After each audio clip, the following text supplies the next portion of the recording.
Hello, in this video I'm going to show you some of the new features of the Presbytery of Tampa Bay website.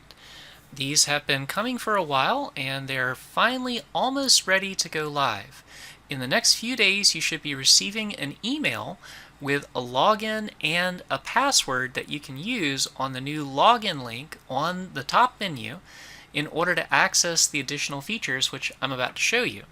Now, you're only going to be receiving an email like this if you are a minister of Word and Sacrament, a clerk of session, or someone who's on staff at a church.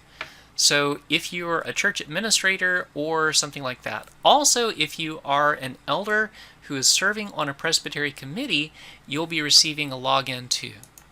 So the way that you're going to log in is click on the login button and then type in the username that was emailed to you. It's probably your first name and then your last name, and paste in the password. And it does help to spell your name correctly.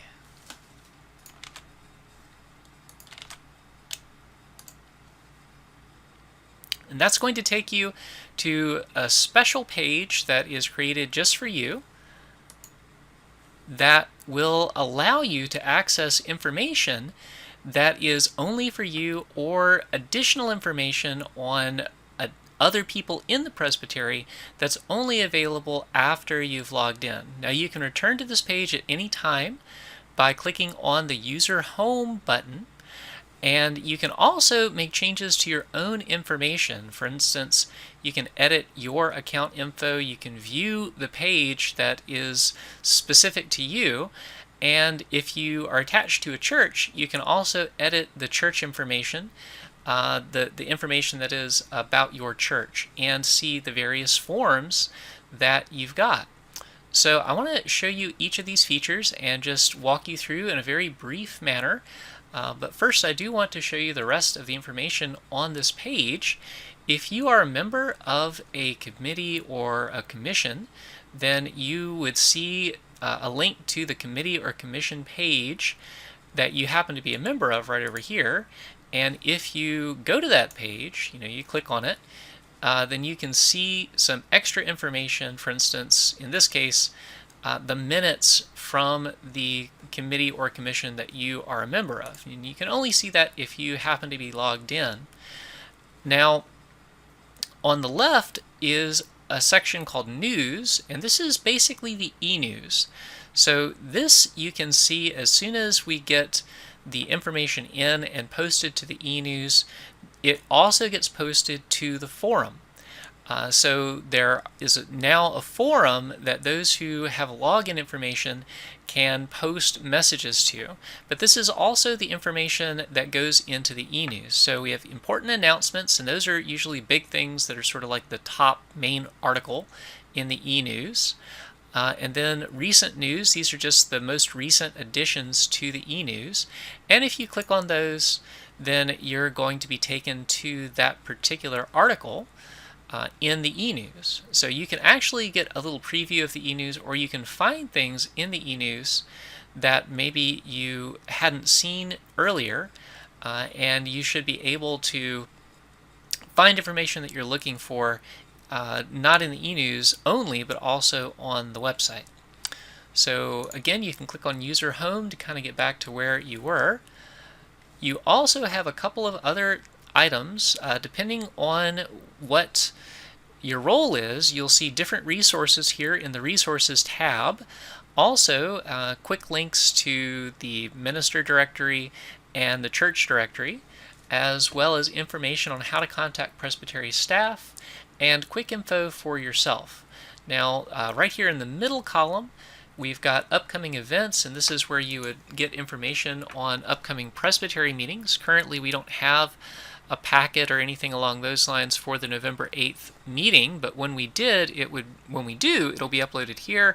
And you can also go to earlier meetings of the Presbytery and download their minutes and the summaries of those meetings as well.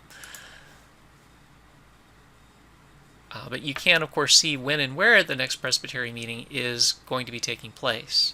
Additionally, there is a calendar here that has all the items and events that are happening in the presbytery that you can look at, and your specific form. So if you've got, if you're a minister that has an F1 form, right here is your actual F1 form for that year that you can access and download.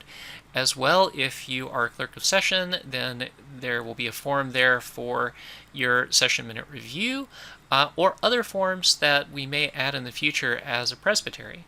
Now, I do want to mention as well, viewing and editing your account. So hopefully our information at the presbytery office is practically perfect in every way, and we have all of your information correct. Maybe we do, but it's possible that we don't. So it's a good idea when you get your login information to check out your page, and this is your information that you can see. Not everyone can see this, so when you're logged in, this is what your page will look like. And not everyone who's logged in will be able to see all of the same information, but if you want to make changes to it, you can either go to this page and click Edit, or you can also just click the Edit Your Account Info link next to your name. And one word about making these changes: most of these changes will not be live as soon as you make a change. You'll actually have to go in and wait until the stated clerk has a chance to review the information. And for some of that, it's because some of these items do require confirmation. For instance, if you wanted to be added to the pulpit supply list, that needs to go through COM. But others, for instance, if you want to hide your email or your image from the public, you can make those. You can make that happen from right here. The last thing I want to show you is how this is different for the directories. So now when you're logged in, there's additional information on the various churches as well as our ministers of the Word and Sacrament. So if you were to click into just a random church, you could get additional information, a little bit more information than maybe it would be available publicly, like the email address of the clerk of session. So if you click on just a random pastor, you're going to see a little bit of extra information that you wouldn't if you weren't logged in. For instance, the address and phone number, which would not be publicly available, that you can use if you are logged in as a member of the presbytery. So those are, in a nutshell, the new features of the website. Please let me know if you've got any feedback or if you need any help once you receive your login information. Thanks.